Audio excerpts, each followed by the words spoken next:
Glória a Deus. Senta aí, querido. Boa noite. Graça e paz. Que Deus seja louvado. Graças a Deus. Glória a Deus por mais essa noite, por mais esse momento, né? De estarmos aqui como corpo, como família, ouvindo a palavra, recebendo a palavra de Deus, sendo instruídos, né, pela verdade da palavra. E mais do que ouvir, mais do que escutar, que verdadeiramente haja em nós a consciência da presença que é real no nosso meio, da presença do Espírito Santo, e que ela possa nos moldar aí segundo o propósito de Deus para as nossas vidas. Queridos, nós vamos iniciar então nessa noite falando desse tema, o Deus esquecido, reavaliando o nosso relacionamento com o Espírito Santo. Quando nós falamos de avaliar, aqui nós estamos falando de reavaliar, né? Então é de fazer uma nova avaliação, uma nova análise, uma nova meditação. E quando nós falamos acerca de examinar, avaliar, no mundo, no natural, isso é algo tão importante. Não sei se você já percebeu isso, né? O quanto é importante isso. Hoje as empresas, de tempo em tempo, elas passam por um período de reciclagem. É necessário que os funcionários que trabalham, não é assim? Tem que reciclar para continuar trabalhando, ou seja, tem que estar se atualizando, tem que estar se adequando, né, àquilo que está acontecendo na caminhada, na história daquela empresa.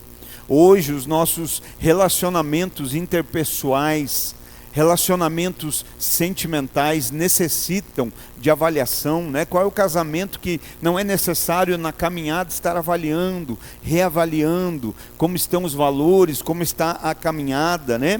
Nos relacionamentos de amizade interpessoais também há necessidade dessa avaliação, né? Dessa preocupação, desse zelo, né?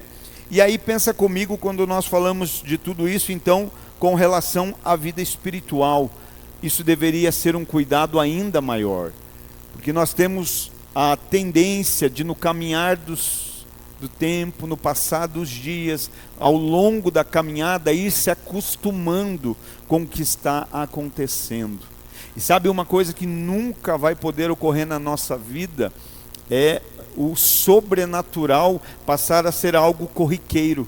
É claro que acontecer coisas sobrenaturais deveria ser normal na vida do crente, mas nós não podemos perder o temor pelo sobrenatural. Nós não podemos perder, né, esse temor por Deus, essa reverência. Então, uma área que necessita ainda mais desse cuidado, sem dúvida alguma, é a área espiritual. Necessita de uma análise, né? Abre comigo lá Gálatas, capítulo de número 6. Nós vamos usar bastante a Bíblia, bastante a palavra. Eu te aconselho a estar com ela aí à mão e percorrer os textos. Eu vou estar lendo aqui, então eu vou estar citando para a gente ganhar tempo também, se você puder ir no decorrer abrindo aí, tá? Gálatas capítulo 6 e verso de número 4. É uma coisa que o ser humano tem, e não é só concernente do crente, né? O ser humano tem um grande poder de analisar os outros. O ser humano tem um grande poder de analisar a vida dos outros, mas tem uma grande dificuldade quando se refere a si próprio. E a Bíblia não manda a gente analisar a vida dos outros, ela não manda, né? Agora vamos ver aqui o que ela fala com relação à autoanálise, né? Gálatas capítulo 6 e verso 4.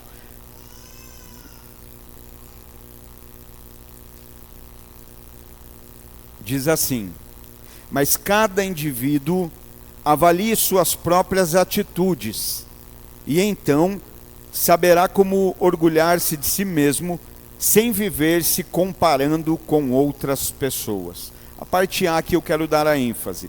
Mas cada indivíduo avalie suas próprias atitudes, e então, mas cada indivíduo avalie suas próprias atitudes.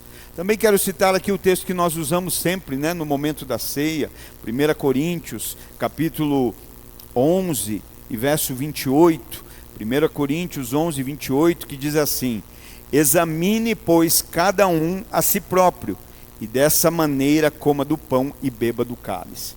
Então, em Gálatas, Paulo fala, cada indivíduo avalie suas próprias atitudes. E em 1 Coríntios ele diz, examine cada um a si mesmo. Então, uma das áreas que eu creio que nós precisamos, sem dúvida alguma, desesperadamente, e pega essa palavra, né? Desesperadamente, examinar, é o conceito que nós temos do Espírito Santo. Essa é uma área em que nós precisamos desse examinar, dessa análise, que é o conceito que nós temos do Espírito Santo, porque desse conceito depende o relacionamento. Do conceito que nós temos acerca do Espírito Santo, vai determinar, vai depender o relacionamento que teremos com Ele. Sabe, alguns, por alguma razão, acham que não precisam do Espírito Santo. Existem pessoas hoje dentro da igreja, dentro das igrejas, que acreditam, por alguma razão, que elas não precisam do Espírito Santo. Outros acham que o Espírito Santo não vai agir, né? Não vai se manifestar, não vai operar. E ainda existem outros que até acreditam que precisam dele, até o buscam, mas o buscam com expectativas erradas, com expectativas egoístas, né? Então entenda, existe aqueles que simplesmente acham que não precisam do Espírito Santo, existem aqueles que acham que ele não vai agir na sua vida, e existem aqueles que até o buscam, mas com uma intenção, com uma expectativa errada e egoísta. Quero ler lá Romanos, capítulo 8, versos 7 a 9. Romanos, capítulo 8, do 7 ao 9. Que diz assim: porque a mentalidade da carne é inimiga de Deus, pois não se submete à lei de Deus, nem consegue fazê-lo. Os que vivem na carne não podem agradar a Deus. Vós, contudo, não estáis debaixo do domínio da carne, mas do Espírito, se é que de fato o Espírito de Deus habita em vós. Ainda quero ler ali 1 Coríntios capítulo 6, verso 19. 1 Coríntios capítulo 6 e verso 19.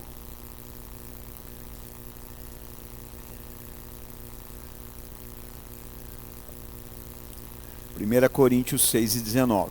Ou ainda não entendeis que o vosso corpo é santuário do Espírito Santo, que habita em vós, o qual tendes da parte de Deus, e que não pertenceis a vós mesmos, pois fostes comprados por alto preço. Portanto, glorificai a Deus no vosso próprio corpo. Então olha que coisa linda, Paulo falando aqui em Romanos 8, ele está dizendo ali acerca da mentalidade da carne, e a mentalidade da carne, ela é oposta à vontade de Deus. Então ele está dizendo, existe uma inimizade. A mentalidade da carne é inimiga de Deus, por quê? Porque não se submete à lei de Deus. E quando nós falamos de lei, nós falamos de instrução, nós falamos de princípio, né? Nós falamos de regulamento que nos protege. E ele está dizendo assim, olha, e nem consegue fazê-lo. Os que vivem na carne não podem agradar a Deus. É como se ele estivesse dizendo, ó, não consegue, não é possível se agradar a Deus na carne. Mas aí ele é enfático em dizer, ó, vós, contudo, não estão mais debaixo do domínio da carne, né? Estão sim do Espírito. E aí 1 Coríntios, então, ele está falando do nosso corpo, falando do santuário, da habitação do Espírito Santo, né? Fala ali, olha, nós somos comprados por um alto preço, não sabeis vós que fostes comprados por um alto preço. Então glorificai a Deus no vosso próprio corpo. Então, Romanos ele está dizendo, olha, vocês não estão mais debaixo do domínio da carne, mas sim do Espírito. E agora em Coríntios o que ele diz? Vocês não sabem que o Espírito de Deus habita em vós? Vocês não sabem que o vosso corpo é santuário do Espírito Santo? Você consegue entender a proporção disso? Domínio do Espírito, templo do Espírito, habitação do Espírito, é ser dirigido pelo Espírito, é ter o Espírito habitando dentro de você. E aí eu fiquei pensando, e eu quero fazer uma comparação, e ainda que ela seja mesmo meio esdrúxula, vale a pena a gente receber para refletir. Pensa comigo o que não é fato, mas que a maior habilidade do Espírito Santo fosse jogar basquete. Não é isso a maior habilidade do Espírito Santo, mas pensa que fosse. E aí eu digo assim, olha, eu estou debaixo do domínio do Espírito Santo. Eu não vivo mais debaixo do domínio da carne, agora eu estou debaixo do domínio do Espírito Santo. Agora eu sou habitação, templo do Espírito Santo. O que era o mínimo que você ia esperar ver na minha vida? Um bom jogador de basquete. A maior habilidade do Espírito Santo não é o basquete, é a santificação, é nos tornar santos, é nos tornar semelhantes a Jesus. Então são coisas que e aí eu pensei isso agora assim, né? A casa de cada um de nós, as nossas casas são iguais? E eu não estou falando nem apenas do lado de fora, vou falar mais do lado de dentro. Não, cada um tem um jeito de decorar, cada um tem uma forma de arrumar, cada um gosta de um perfume, cada um, não é assim? A casa tem as características daquele que o habita. Não é assim? A casa do Luiz tem as características do Luiz. A casa do William tem as características do William. A casa do Henrique tem as características do Henrique. Porque a casa é parecida com aquele que a habita. E nós estamos dizendo acerca de que o Espírito Santo nos domina, estamos debaixo do domínio, governo dele, e estamos dizendo que ele habita em nós. Então vale a pena a gente, o que nós estamos fazendo? Reavaliando. E é importante, porque pensa assim comigo, querido, como cristãos, nós dizemos assim, nós nascemos de novo. Quem nasceu de novo? Aí dá um glória a Deus. Isso. Não esqueça, você é pentecostal, tá bom? Não deixa um sistema te calar. A Bíblia diz que onde o Espírito de Deus está, tem a liberdade. Então, você é pentecostal, amém? Glória a Deus, aleluia. Quem nasceu de novo aí? Glória a Deus, amém. Então, dizemos, olha, eu nasci de novo. Antes nós estávamos mortos nas nossas transgressões, mas agora nós nascemos de novo em Cristo para uma nova vida. Glória a Deus, perfeito, ótimo, maravilhoso. Mas o que nós precisamos pensar, querido, é que quando nós dizemos isso, eu nasci de novo, agora eu sou uma nova criatura em Cristo Jesus, Jesus mudou minha vida e vai mudar a sua vida também, Quando nós falamos assim, eu antes estava morto, mas agora estou vivo. Eu antes era cego e agora eu vejo. Só que o problema é quando de fora olham e não conseguem ver mudança na nossa vida. É quando mesmo a gente dizendo, nasci de novo, estou vivo, agora vivo uma nova vida em Cristo. E aí os de fora olham e não conseguem ver diferença na nossa maneira de viver, na nossa vida. E sabe por que eu digo isso? Porque é nesse momento que eles não conseguem ver mudança, transformação na nossa maneira de viver, no nosso ser, eles começam a questionar a nossa integridade. Lembra que a Bíblia fala de Noé, fala de Jó, que eram homens íntegros, inteiros. Então quando eles começam a olhar para a nossa vida e não veem mudança, transformação. Embora a gente fale, nasci de novo, sou nova criatura, vivo uma nova vida em Cristo, eles começam a questionar a nossa integridade. Segundo, é nesse momento que eles começam a questionar a nossa sanidade. Eles começam a dizer, esse cara é louco, porque ele fala uma coisa, mas a vida dele diz outra. Então, primeiro, eles começam a duvidar que a gente é íntegro. Segundo, eles começam a duvidar que a gente é sadio, né? Tem sanidade mental. E o terceiro, que deveria constranger o seu coração, eles começam a duvidar do nosso Deus. Primeiro, eles duvidam da nossa integridade. Depois, eles duvidam da nossa sanidade. E depois, infelizmente, passam a duvidar do nosso Deus. E isso é algo muito sério, né? Para a gente. E aqui nesse momento eu me pego pensando um pouco em Tiago. Pastor Tiago, apóstolo Tiago, no capítulo 3, verso 11, né? Ele diz assim, olha, acaso pode uma mesma fonte jorrar água potável e água salobre? Olha a pergunta do Tiago, né? Do apóstolo Tiago. Pode sair água boa e água ruim da mesma fonte? É possível isso? Ele está perguntando, acaso pode uma mesma fonte jorrar água potável e água salobre? Ora, meus irmãos, é possível que uma figueira produza azeitonas ou uma videira figos? Assim também, uma fonte de água salgada não pode jorrar água doce. Então olha lá o que ele está falando, né? Então era como se ele dissesse assim, como ele estivesse dizendo que os cristãos estavam fazendo algo que em tese era impossível, porque é impossível sair da mesma fonte uma água potável, uma água própria para o consumo e uma água salobre, que não dá para ser tomada. Então o que ele está dizendo, olha, os cristãos estão dizendo que dá para fazer aquilo que é impossível, que dá para ser aquilo que é impossível.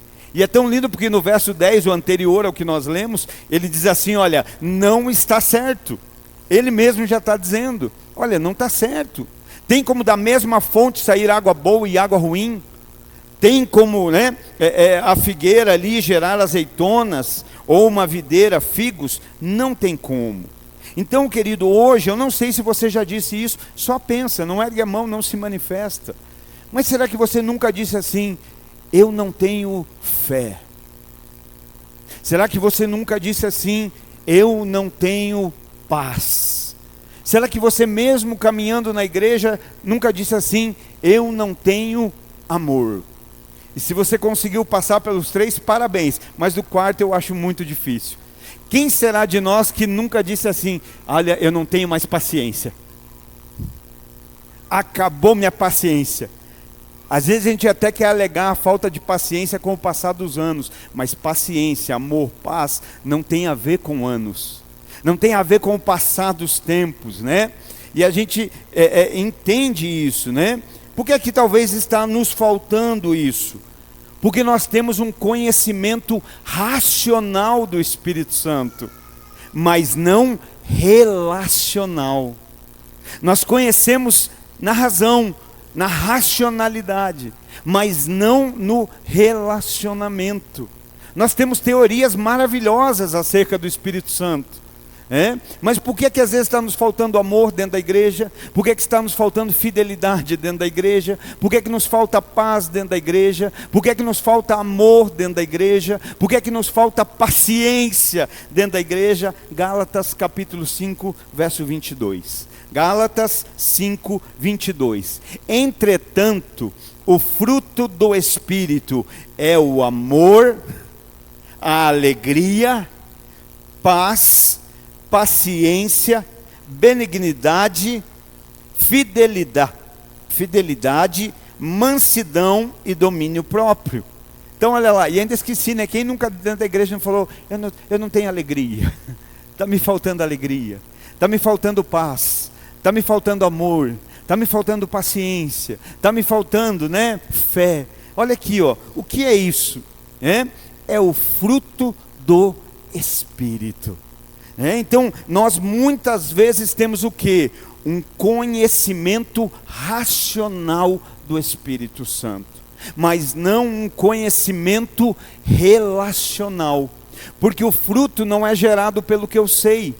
O fruto do Espírito é gerado no relacionamento, é se relacionando com Ele, interagindo com o Espírito Santo, que o fruto é gerado. Por que hoje nós temos conhecimento e muitas vezes não temos fruto?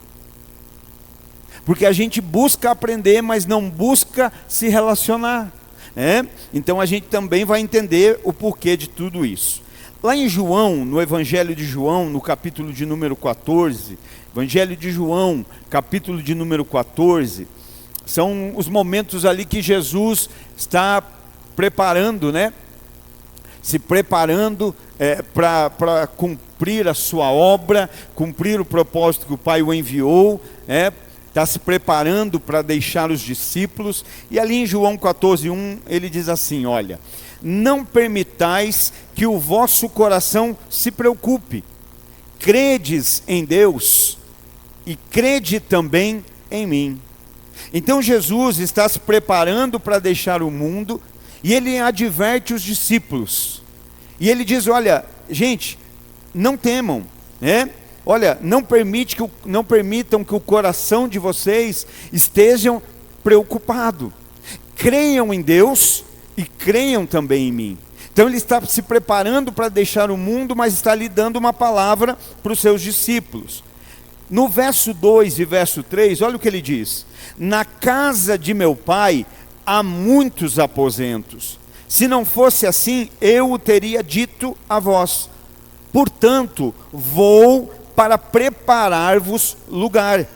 E quando eu me for e vós tiver preparado um lugar, virei de novo. Isso é pentecostal, irmão. Eu vou para preparar lugar, e depois de ir, depois de tiver preparado um lugar, virei de novo. E olha lá, e ele diz: e vos levarei para mim, aleluia, a fim de que onde eu estiver, vós estejais também. Então no verso 1 ele diz: olha, gente, não temam, não se preocupem, creiam em Deus, creiam em mim. Irmão, quem crê em Jesus, quem confia em Jesus, glória a Deus pela sua vida, Ele está falando: creia, creia. E depois que ele está dizendo, depois de deixar bem claro, ali que era para quê? Crer. Ele está dizendo: olha, a nossa separação é momentânea, é passageira, ela tem um período, ela tem um tempo. Que palavra maravilhosa. E um pouco mais à frente, no verso 16, aí ele vai ainda dar uma ênfase aqui nessa garantia que ele está nos dando. E ele diz: olha, eu rogarei ao Pai, João 14:16, e eu rogarei ao Pai, e ele vos dará outro advogado. Algumas versões dizem outro conselheiro, a fim de que esteja para sempre convosco. Jesus vai ir, e ao se preparar para isso, reúne os seus discípulos e diz: olha, gente, não se preocupe, guarde o teu coração da preocupação, creia em Deus e creia em mim. E depois ele diz: olha, eu estou indo para preparar moradas, fica tranquilo, que quando eu for e preparar, eu voltarei para levar vocês, para que onde eu estiver, vocês também estejam. Olha que coisa maravilhosa. Então, tenham fé, creiam em mim. Depois, olha, vai ser temporário. E aqui a terceira, que é lindo, que ele está dizendo no verso 16, a terceira e definitiva: eu vou preparar moradas, eu vou voltar para buscar, mas enquanto isso, eu não vou deixar vocês sozinhos. Mas eu vou enviar outro, E a Bíblia diz outro, a minha versão King James diz outro advogado, outro conselheiro. E aqui é tão lindo, gente, que no caso aqui esse outro significa outra pessoa da mesma natureza. Na origem da palavra, quando ele se refere a outro, né? Não é, vai vir outro. Não, vai vir outro da mesma origem. Vai vir outro, né? O que Jesus estava dizendo? Aquele que está por vir é exatamente como ele é. É isso que Jesus está dizendo, eu vou. Mas eu vou rogar ao Pai que envie o outro advogado, o outro conselheiro, o outro semelhante a mim. A Jesus, no caso. Eu queria que você analisasse, pensasse um pouquinho assim comigo. Imagina que hoje Jesus estivesse aqui em carne e osso. E que Jesus caminhasse com você. Que Ele fosse para o seu trabalho com você. Que Ele te acompanhasse na escola. Que Ele andasse do seu lado, conversando. Que Ele fosse o seu conselheiro pessoal. Consegue pensar num instante por isso? Jesus caminhando ao seu lado, sendo seu conselheiro, né? Estando ali do seu lado. Eu faço uma pergunta: você sentiria paz?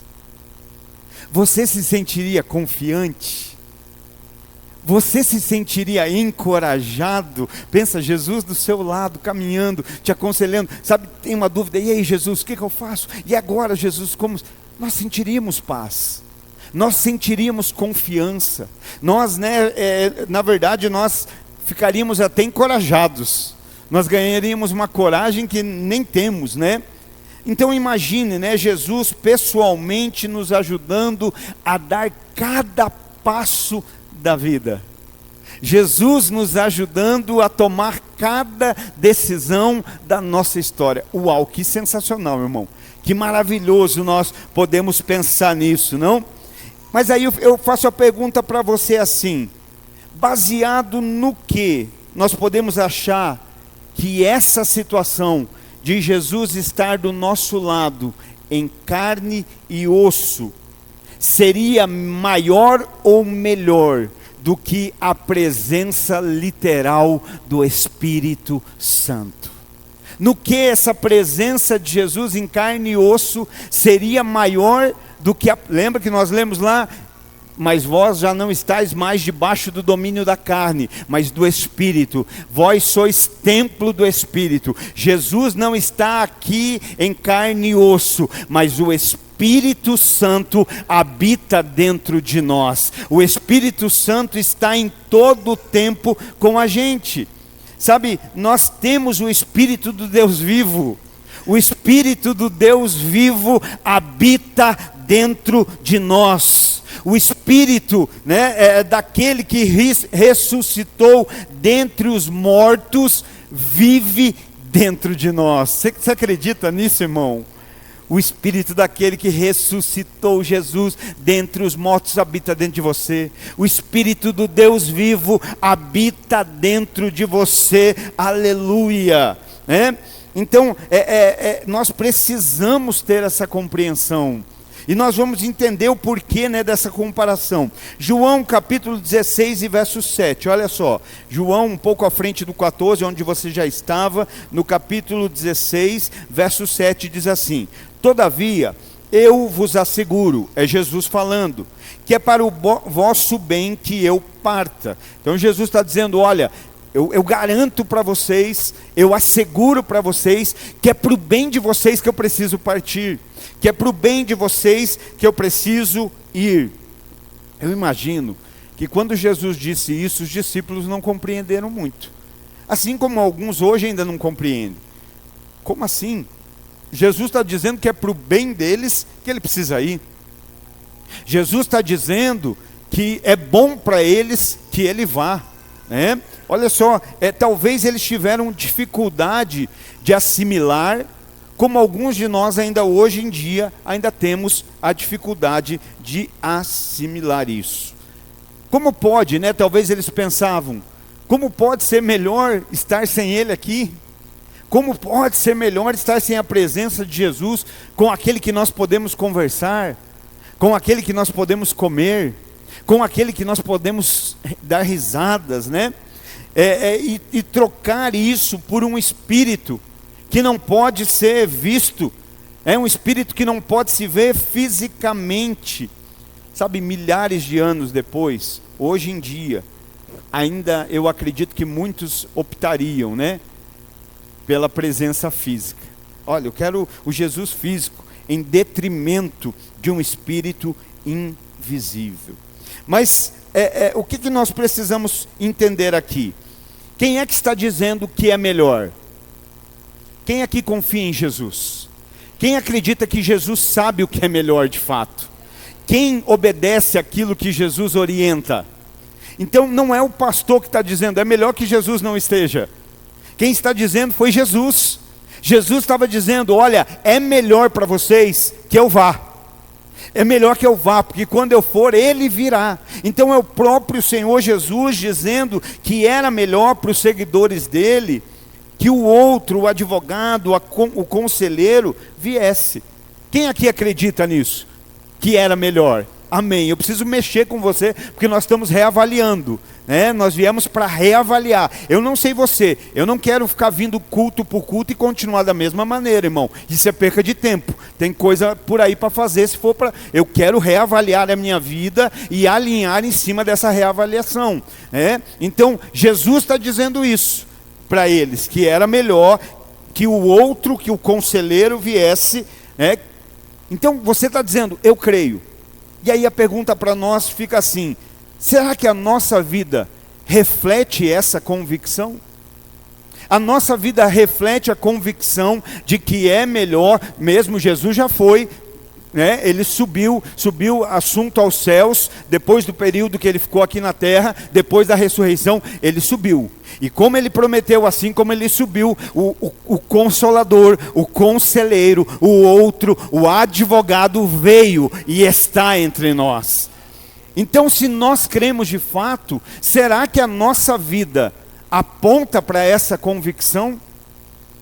Eu acabei de dizer o que nós pensamos de Jesus andando o tempo todo com a gente. Jesus subiu, mas ele disse que o que viria seria melhor para nós. Ou seja, nós temos o Espírito Santo andando com a gente todo dia.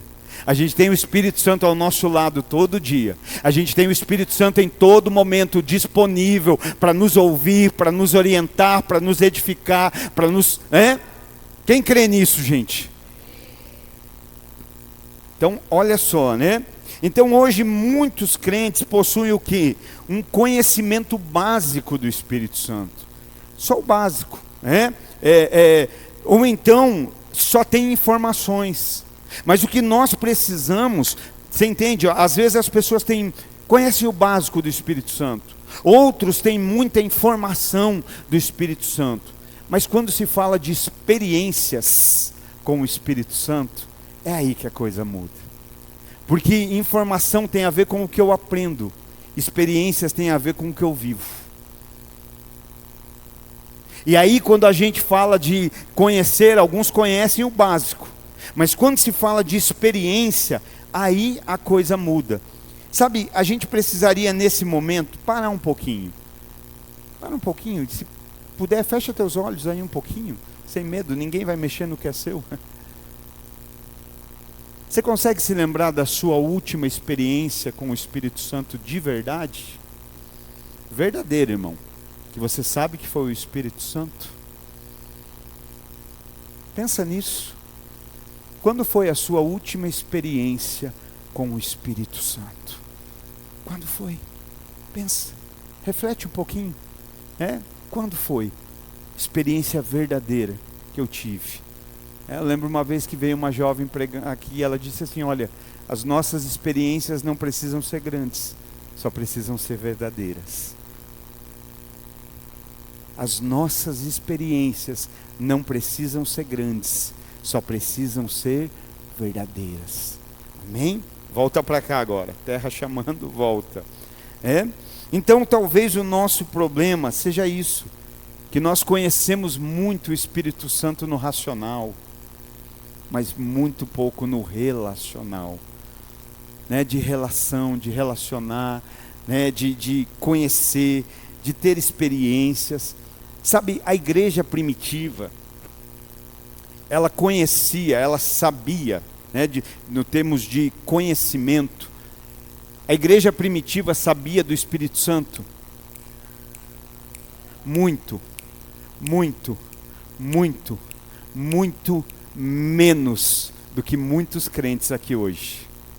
A igreja primitiva tinha o racional, o intelectual acerca do Espírito Santo muito menor do que a maioria dos crentes aqui hoje. Mas qual era a diferença deles? Eles conheciam o Espírito Santo de modo íntimo, de modo relacional. Eles não tinham informação, eles tinham relacionamento. Talvez o nosso problema hoje é isso, é ter muita informação.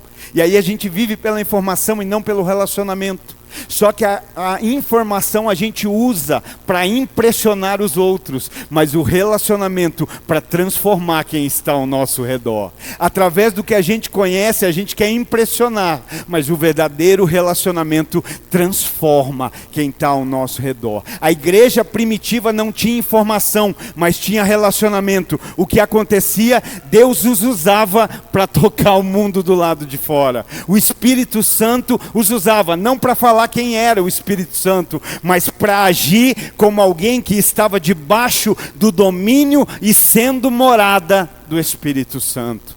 Só que nós muitas vezes ainda estamos aqui nessa esfera do racional, do intelectual, né? Temos muita informação e pouca experiência, né? Eu não sei quanto tempo foi a sua última experiência, mas eu sei que da parte dele ele está disponível. Ele está disposto a atualizar isso. Já viu aquelas plaquinhas de empresa? Estamos há tantos dias sem acidentes. Tem alguns crentes que carregam a plaquinha. Estamos há tantos dias sem experiência com o Espírito Santo. Tantos dias sem experiência com o Espírito Santo. Sabe, não é de informação, não é do racional que nós estamos falando. E aí, existem alguns medos que nos impedem de experimentar isso, de ter essas experiências. E quando a gente fala de experiências, o Espírito Santo nunca vai agir destoando da palavra. Não estou falando de misticismo, não estou falando... Ele dá direcionamentos, claro, mas a base para Deus é a palavra. Então existem experiências, o Espírito, como eu disse, assim como se Jesus estivesse, nós nos sentiríamos confiantes. Por que é que nós não estamos confiantes se o Espírito Santo está? E Jesus falou que seria melhor. Então existem alguns medos que nos impedem de termos mais do que informação, experiência com o Espírito Santo. Experiências com Ele, né? O primeiro medo que as pessoas têm é de não acontecer nada. Ah, mas e se eu for me relacionar com o Espírito Santo e nada acontecer?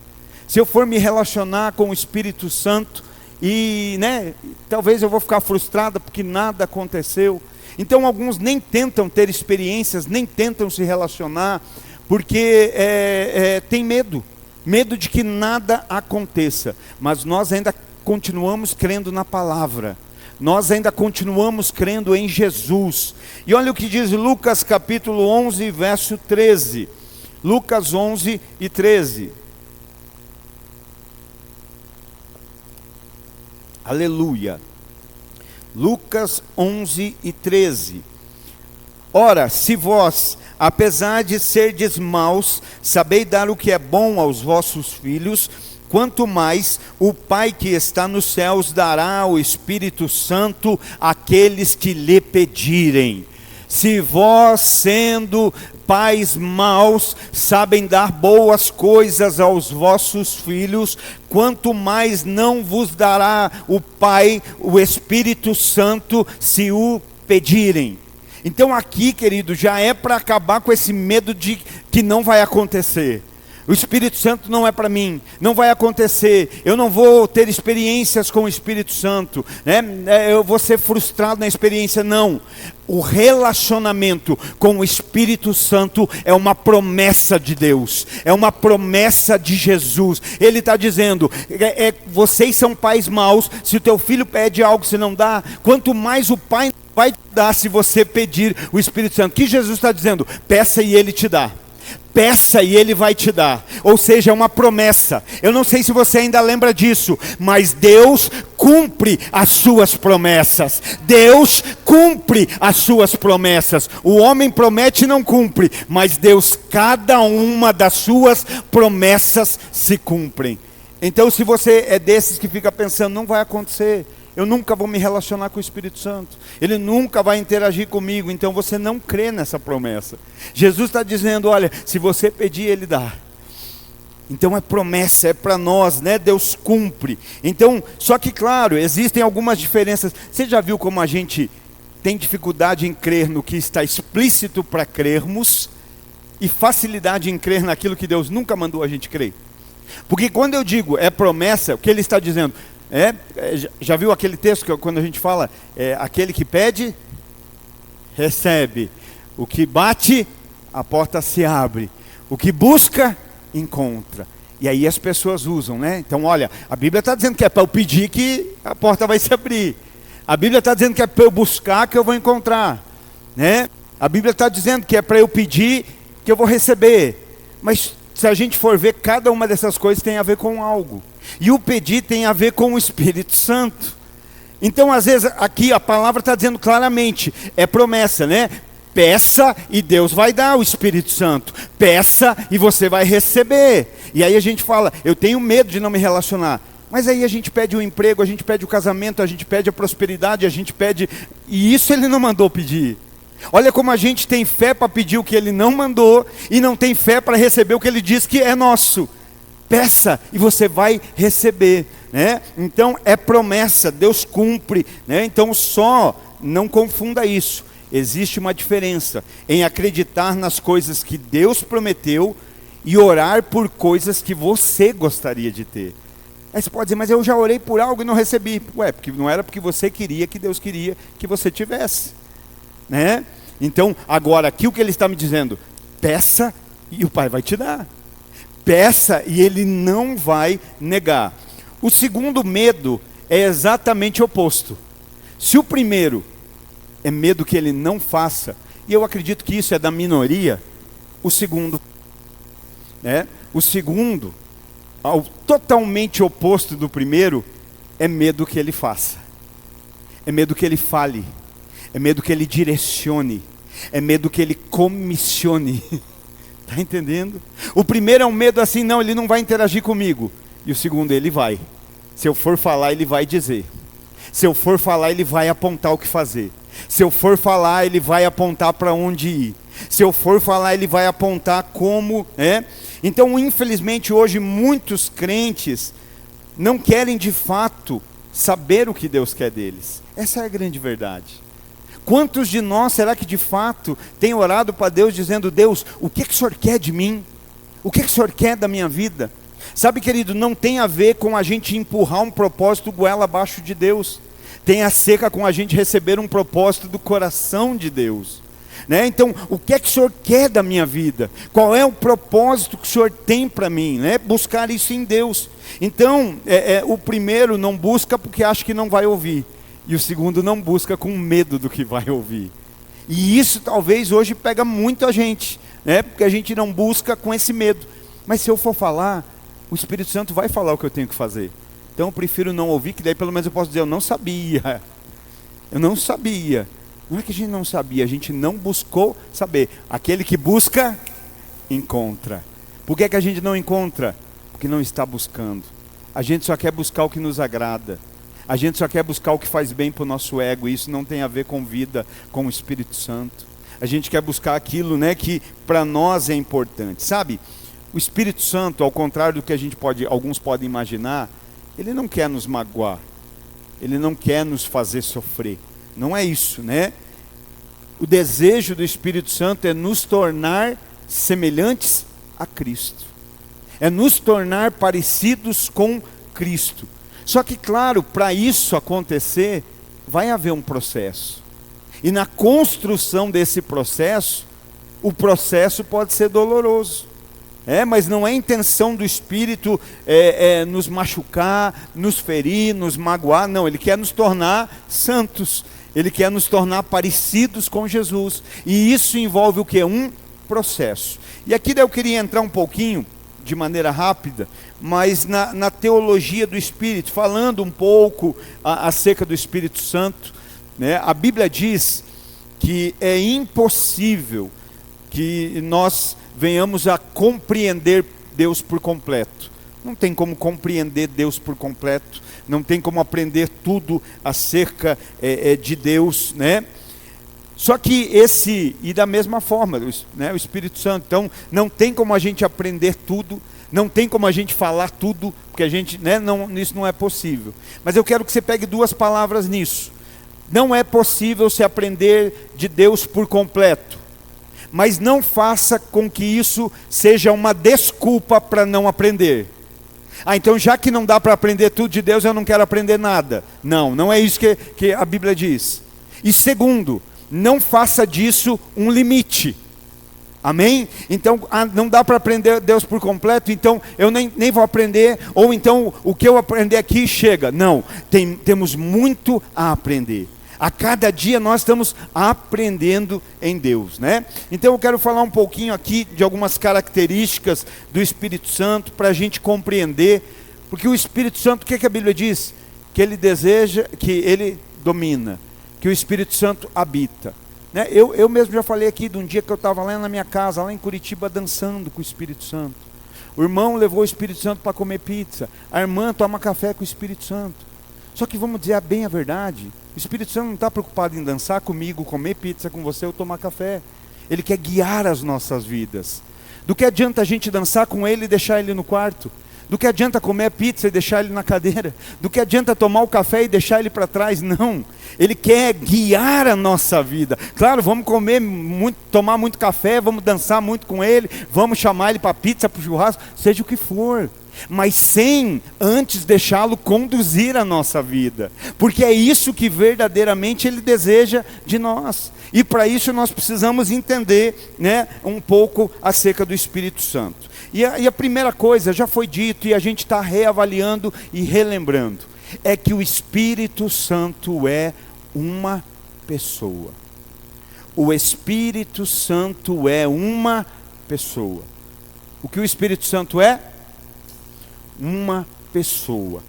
João 14:17 que nós lemos lá, né? João 14 e verso 17 agora, diz assim, olha: o Espírito da verdade que o mundo não pode receber, porque não o vê nem o conhece, vós o conheceis, porque ele vive convosco e estará dentro de vós.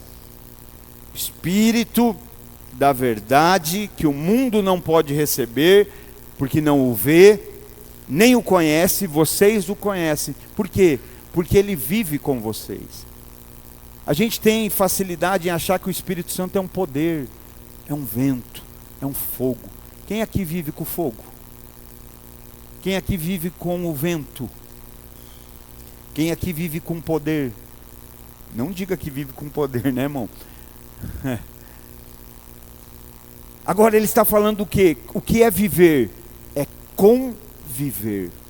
Aquele que vive com vocês e está dentro de vocês, né? Então, quando nós entendemos que o Espírito Santo é uma pessoa, e a Bíblia fala, isso nós já falamos nas outras vezes, cita que ele pensa, que ele tem sentimentos, que ele tem características concernentes a uma pessoa. Mas hoje aqui eu me embasei nesse que fala que ele vive conosco. Então, quando nós entendemos, querido, que ele é uma pessoa, isso deveria fazer o quê? Nos conduzir a um relacionamento com ele. Se ele é uma pessoa, eu quero me relacionar com ele. Então, muitos o tratam como uma força, como um poder, né? Hoje muitos crentes tratam assim o Espírito Santo como um fogo, um vento, um poder, uma força. E pior, um poder e uma força que na mentalidade deles, e talvez o que foi dito aqui, né, em 1 Coríntios, carnal, ou Romanos, está na Bíblia, na mentalidade deles uma força e um poder que ainda eles podem subordinar a sua vontade. Uma força e um poder que eu uso para fazer o que eu quero. Uma força e um poder que eu uso para tornar mais relevante aquilo que eu estou fazendo, né? Então olha aqui o perigo do equívoco, da gente confundir o Espírito Santo com uma força, com um poder, quando ele na verdade é uma pessoa. Por quê? Porque força e poder a gente usa, mas uma pessoa a gente se relaciona. É triste o que eu vou dizer, Mas talvez muitos de nós hoje estão lá no Antigo Testamento, quando o Espírito Santo vinha de tempo esporádico sobre determinada pessoa com uma função específica. Vinha determinado tempo, ou seja, tem uma lá, né, lembra de Sansão? Na hora de enfrentar os guerreiros, precisava da força do Espírito. Hoje a gente talvez é igualzinho. A gente só pensa no Espírito Santo como uma força, um poder. Vem me livrar do problema. Vem me dar força para resolver. Não, ele não é uma força ou um poder. Ele é uma pessoa. Ele tem força, ele tem poder. Você vai entender tudo isso. Mas nós precisamos entender que ninguém se relaciona com força. Ninguém se relaciona com fogo. Ninguém se relaciona com pomba. Ninguém se relaciona com vento. Mas é no mínimo uma falta de educação você não se relacionar com uma pessoa que está perto de você. E ele é uma pessoa que deseja se relacionar, como a gente tem anseio por se relacionar com pessoas, né? Tem gente que gosta muito de comunicar, de relacionar. Deixa eu te dizer, existe uma pessoa bem pertinho de você, desejosa de não parar de se comunicar com você. E essa pessoa se chama Espírito Santo de Deus. Se comunica, se relaciona. É uma pessoa querendo se relacionar. E não apenas isso, porque o Espírito Santo não é uma pessoa que se relaciona apenas com os que creem. O Espírito Santo também se relaciona com o Pai e com o Filho. Olha que vínculo maravilhoso. Por que às vezes a gente desanima, irmão? Por que às vezes a gente também se afasta, se esfria, se desvia? Porque a gente começa a se relacionar com pessoas erradas. A gente começa a se relacionar em meios errados, com fundamentos, com princípios, com valores errados. Às vezes até aquela pessoa que você se relaciona, ela não é toda errada, mas alguém que ela tem muito relacionamento e influencia ela, né? Acaba tornando aquele jeito e você acaba andando debaixo daquela influência. Então imagina, o Espírito Santo se relaciona com os que creem, mas ele também se relaciona com o Deus Pai e com o Deus Filho. Olha que vínculo maravilhoso de relacionamento, né? Mateus capítulo 28 e verso 19. Nós vemos ali trabalhando de forma conjunta, o Pai, o Filho e o Espírito. Mateus capítulo 28 e verso 19. Portanto, ide e fazei discípulos de todos os povos da terra, batizando-os em nome do Pai, do Filho e do Espírito Santo. 2 Coríntios 13, 14, né, que é a bênção que nós damos sempre no final do culto. 2 Coríntios 13, 14. A graça do Senhor Jesus Cristo, o amor de Deus e a comunhão do Espírito Santo sejam com todos vós. Então o Espírito Santo é uma pessoa, ele quer se relacionar. O Espírito Santo se relaciona com os que creem, se relaciona com o Pai e com o Filho. Segundo, o Espírito Santo é Deus. Atos capítulo 5, verso 3. Atos dos Apóstolos, capítulo 5, verso 3. Então indagou-lhes Pedro: Ananias, por que permitistes que Satanás encheste o teu coração, induzindo-te a mentir ao Espírito Santo, para que ficasse com parte do valor do terreno, mantendo-o contigo? Porventura não continuaria teu, e vendido não estaria todo o dinheiro em teu poder? Como pudestes permitir que tais ideias dominassem a tua vontade? Não foi a homens que mentistes, mas contra Deus. Então olha lá, no verso 3 ele está dizendo: por que você permitiu Satanás induzir você a mentir ao Espírito Santo? Então Pedro fala: olha, o Satanás induziu você a mentir o Espírito Santo. Só que no final o que ele diz: olha, não foi a homens que você mentiu, foi a Deus. Então ele não é menor ou de natureza diferente em relação ao Deus Pai e em relação ao Deus Filho. O Espírito Santo é Deus. As palavras Espírito e Deus são usadas muitas vezes, de maneira relacionada, de maneira alterada, no Novo Testamento. Então aqui Pedro ele refere de uma maneira bem explícita, explicitamente ao Espírito Santo como Deus. Olha, você tentou enganar o Espírito Santo, e no final ele diz, olha, você não mentiu a homens, mas a Deus. Então o Espírito Santo é Deus. E aí entenda, quando nós, por acharmos que é uma força, que é um poder, que é um fogo, e aí eu só me relaciono quando eu preciso, eu só busco quando eu preciso, e quando eu não preciso eu me esqueço dele. Se ele é Deus, quando eu esqueço do Espírito Santo, eu me esqueço de Deus. Quando eu não me relaciono com o Espírito Santo, eu não me relaciono com Deus. Terceiro, o Espírito Santo é eterno, e ainda que pareça redundante, é santo. O Espírito Santo é eterno e santo. João 14,16, nós já lemos lá.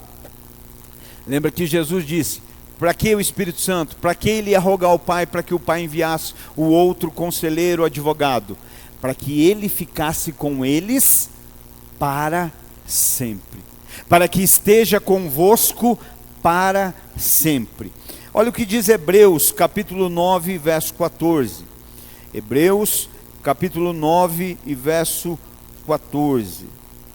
O escritor dos Hebreus diz assim: quanto mais o sangue de Cristo, que mediante o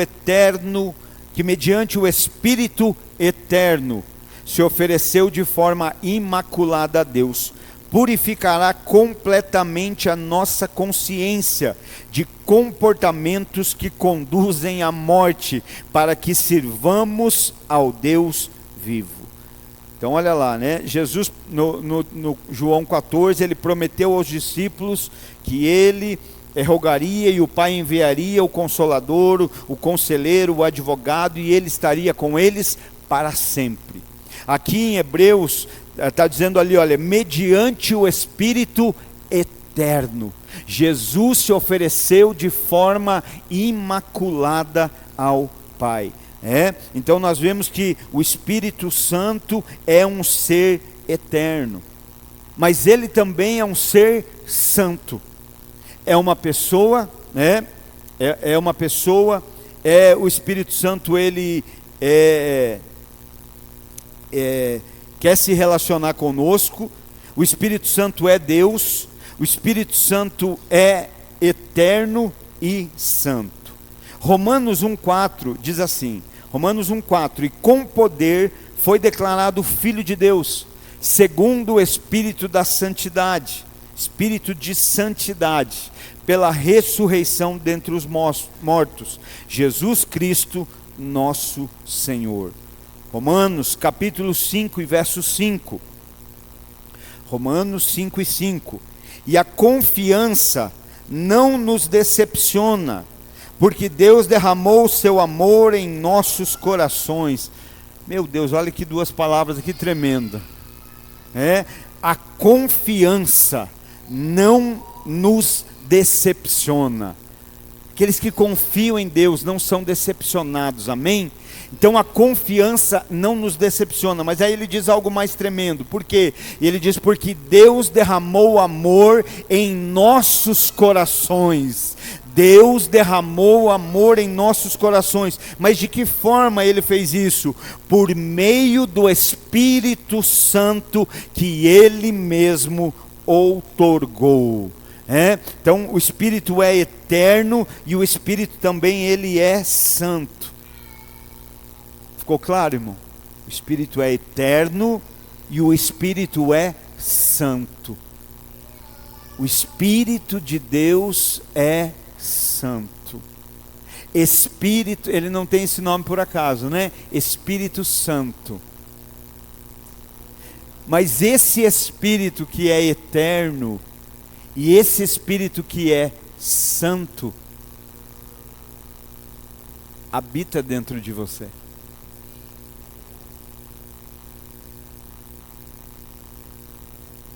Pensa nisso. Esse Espírito que é santo habita em nós. E do ponto de vista de Deus, o nosso corpo é um santuário.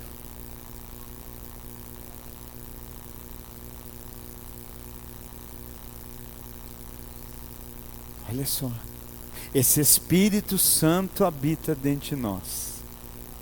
E do ponto de vista de Deus, o nosso corpo é um santuário sagrado. Pensa nisso, irmãos. Pensa nessa habitação. Lembra de Tiago? Como pode uma mesma fonte jorrar água boa e água ruim? Como pode? Aleluia. Quarto, o Espírito Santo tem mente própria e ora por nós. Aleluia, graças a Deus. Está na Bíblia, hein, irmão? Não está no Facebook, né? Está na Bíblia aí. O Espírito Santo tem mente e o Espírito Santo ora por nós.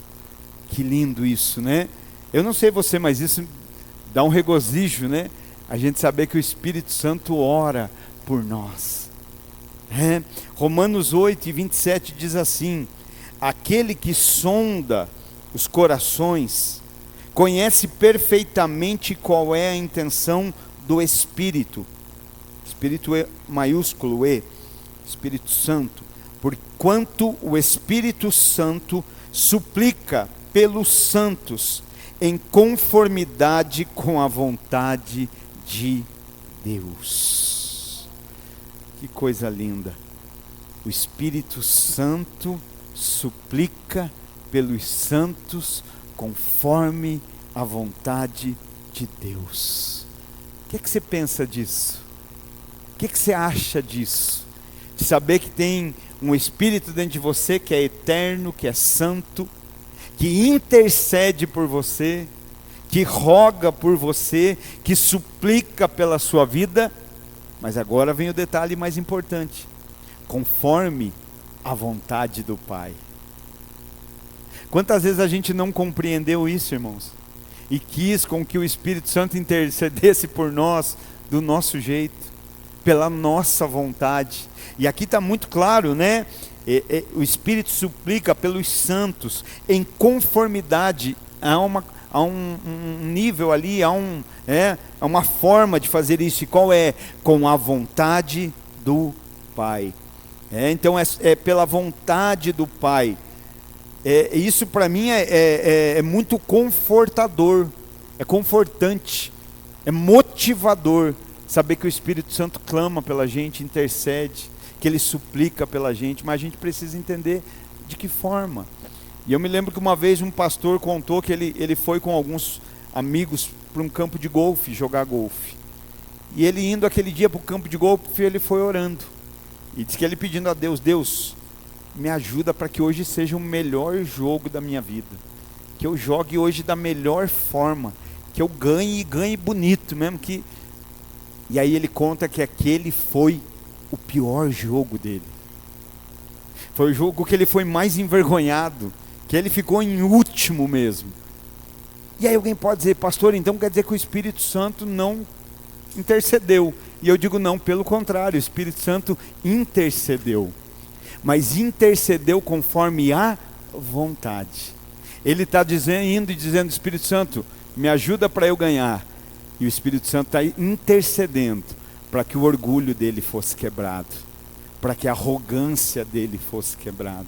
Está entendendo? Porque às vezes algumas coisas acontecem exatamente o contrário do que a gente esperava. E a gente ainda fala: mas eu orei para o Espírito Santo porque ele vai interceder sim, mas não conforme a nossa vontade, conforme a vontade do Pai. E aquele pastor disse: eu saí daquele campo mais humilde, porque eu entendi que o Espírito Santo intercedeu sim, mas ele intercedeu pela vontade do Pai. E qual era a vontade do Pai naquele dia? Quebrar o meu orgulho, quebrar a minha arrogância, a minha vaidade, né? Então o Espírito Santo intercede, mas é segundo a vontade do Pai. Sabe, muitas vezes nós não sabemos como orar, não sabemos o que fazer. No entanto, nós podemos confiar que o Espírito Santo, ele conhece tanto o nosso coração quanto a vontade do Pai. Ele conhece o nosso coração e sabe qual é a vontade do Pai. Ser dominado, andar debaixo do domínio e ser templo, habitação, significa o quê? Espírito Santo, eu permito que o Senhor alinhe o meu coração com a vontade do Pai. Muitas vezes entendendo como um poder, e até alguns que já ouviram que é uma pessoa, querem usar essa pessoa para quê? Espírito Santo, faz com que o Pai conceda a vontade do meu coração. E o Espírito Santo está em nós para quê? Para fazer com que a vontade do Pai esteja alinhada no nosso coração. Mas isso é relacionamento. Então ele intercede, né? Intercede, ele tem mente e ele intercede por nós. Quinto, o Espírito Santo tem emoções. É fácil de acreditar nisso, irmãos? Que o Espírito Santo tem emoções? Nem sempre. Isaías 63 e 10. Isaías 63 e verso 10. Olha o que diz: mas eles se rebelaram e magoaram o seu Espírito Santo. Esse eu faço questão que você abra lá. Vamos abrir Isaías capítulo 63 e verso 10, Antigo Testamento, profeta Isaías, capítulo 63 e verso 10, que aí não fui eu que disse, foi a Bíblia, foi a palavra de Deus. Isaías 63 e verso 10.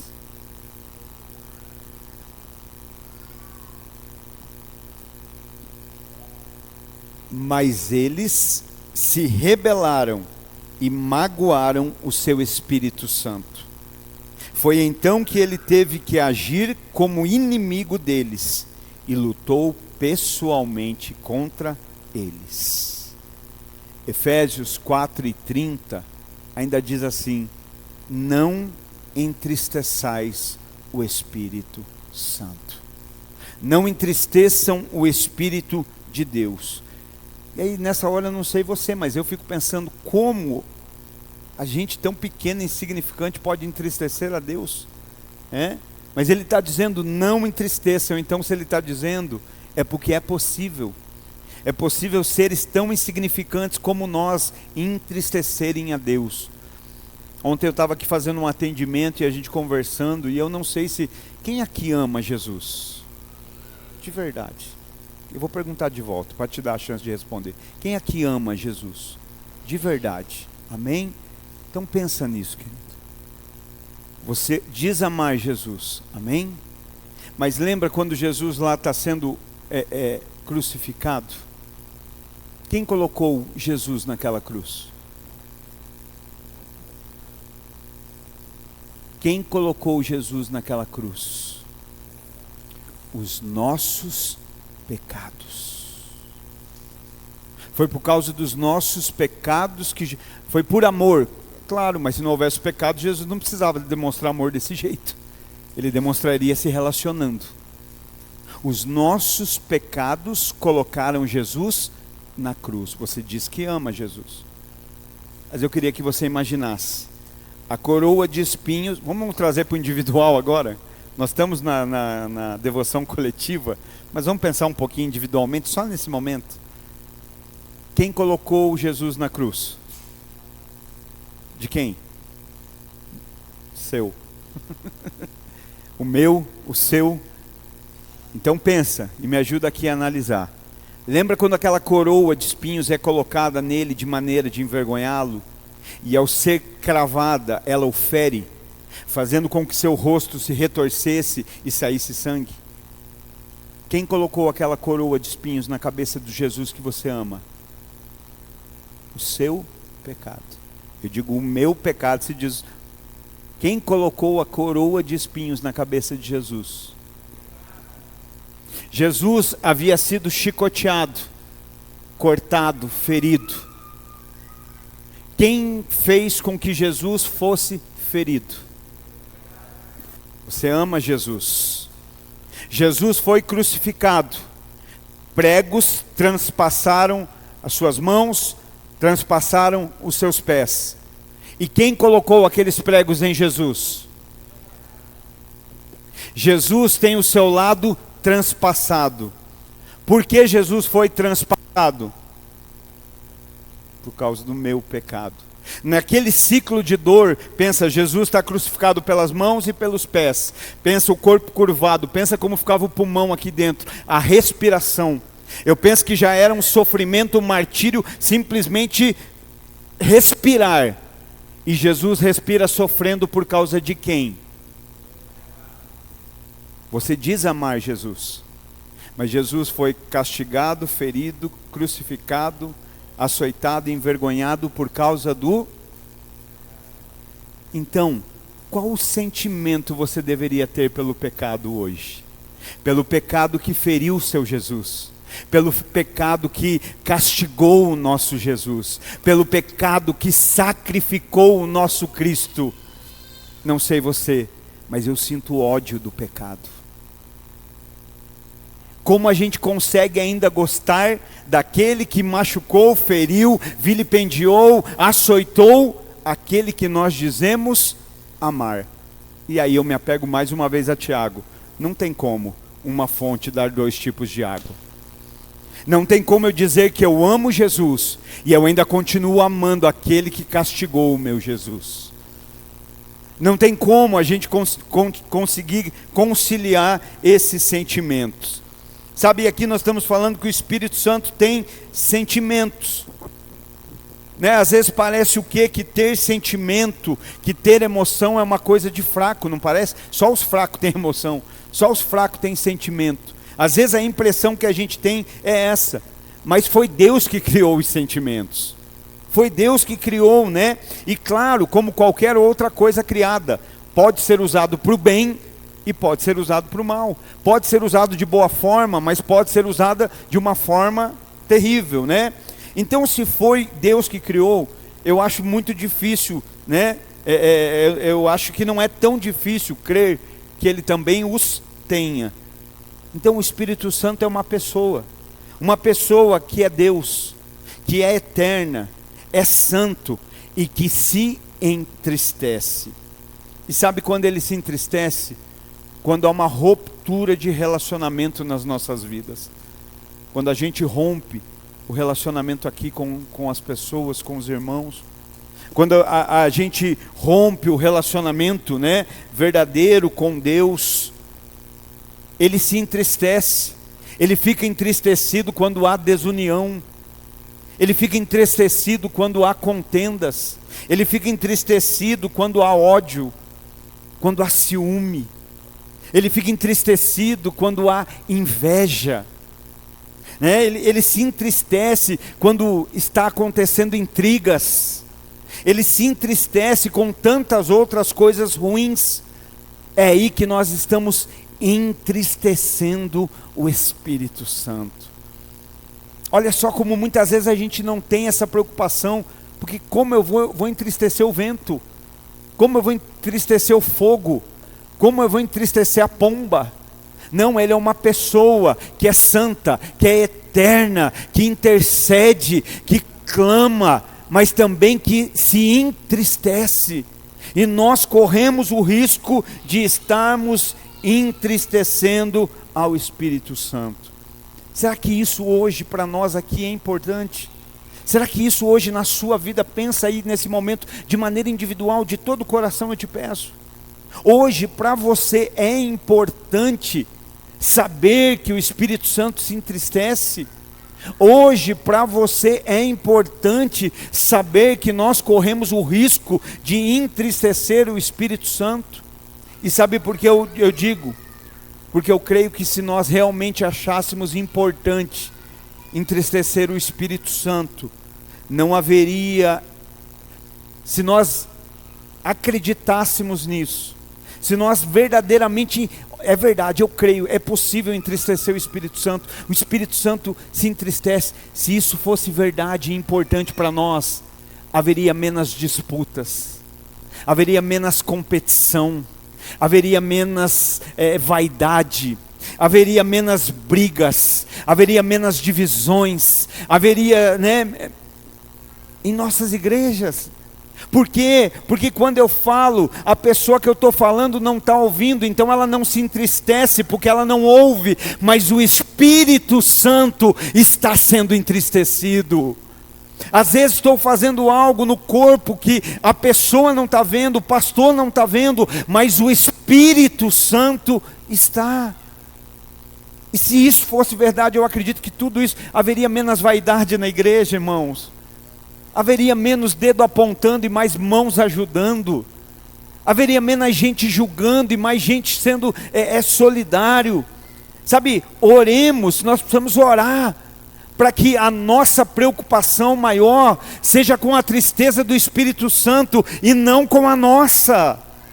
Muitas vezes nós estamos mais preocupados com a nossa tristeza do que com a tristeza do Espírito Santo. Quando acontece algo que você não gosta, o que você faz? Aí porque você fica triste, você acha que tem direito de reclamar, murmurar, apontar, acusar, falar mal. E nesse momento, nós estamos entristecendo o Espírito Santo. Então saiba disso, o Espírito Santo se entristece. Eu tenho para mim algo assim que não adianta a gente falar que é prioridade. Sabe, com o Espírito Santo a gente não convence com palavras. As pessoas, a balela eles engolem, mas o Espírito Santo não.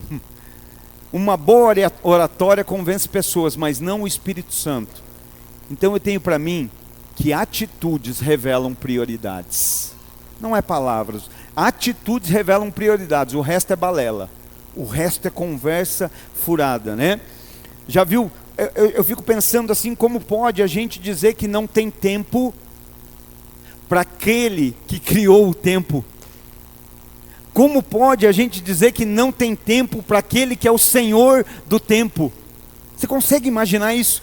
Ele cria todas as coisas, cria o cenário, cria a gente, cria a provisão, cria tudo que nós precisamos, e aí a gente depois de tudo criado diz assim, eu não tenho tempo para o Senhor. Eu te tiro daquilo que o Senhor criou.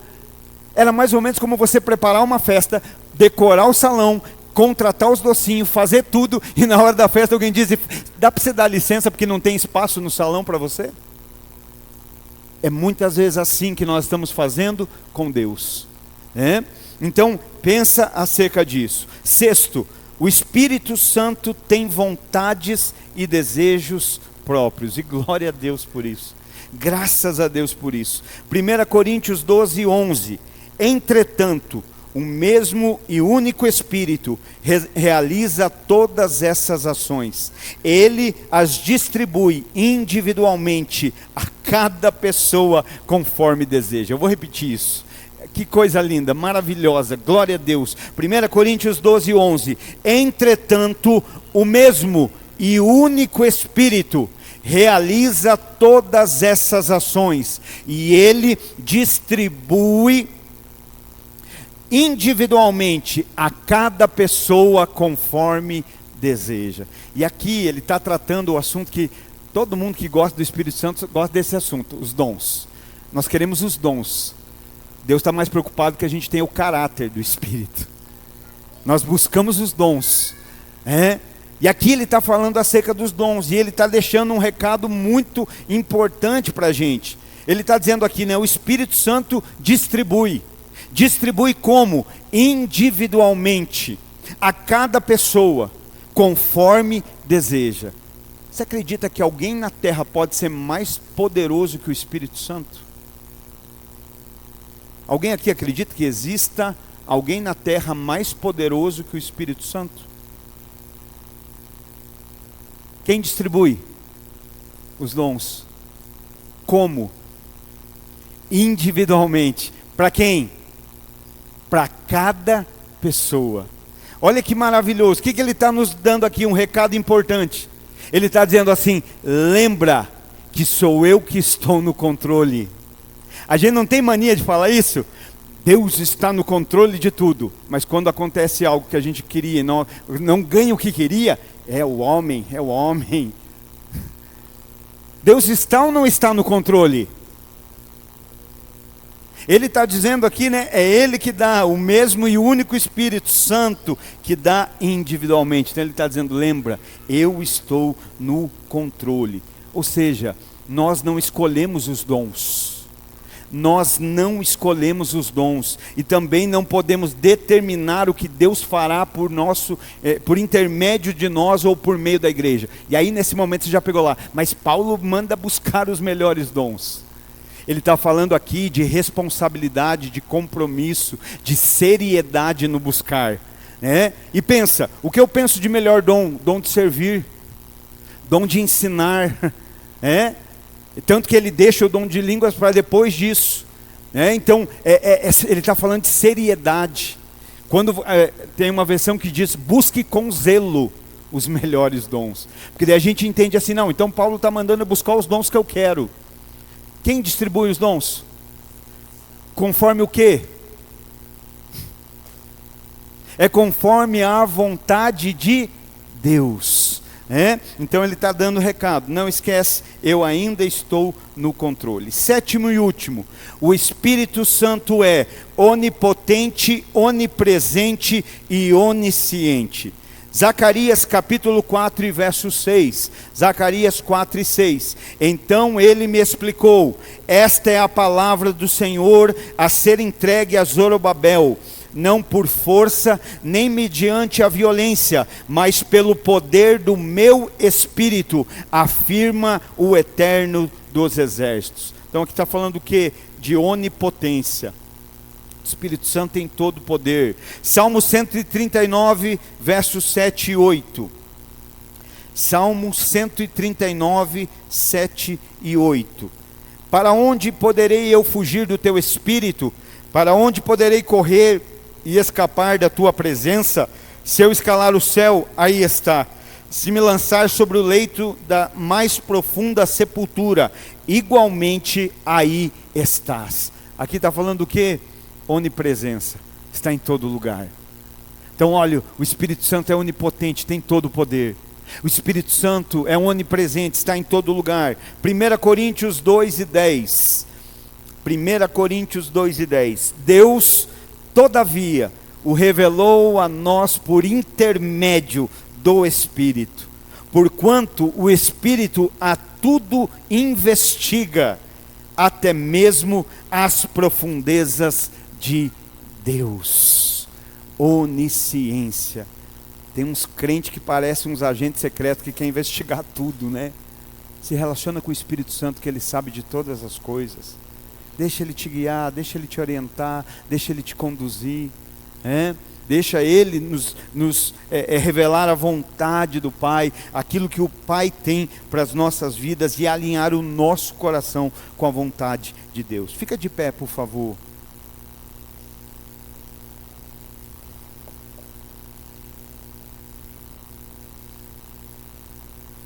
Aleluia. A informação gera conhecimento sobre o Espírito Santo. O que está faltando hoje na sua vida? O que está faltando hoje na sua história, no lar, na família? Às vezes é a paz, às vezes é a alegria, às vezes é a fidelidade com Deus. Às vezes é a paciência. Mas isso é resultado do relacionamento. A informação me leva ao conhecimento, mas o relacionamento produz fruto.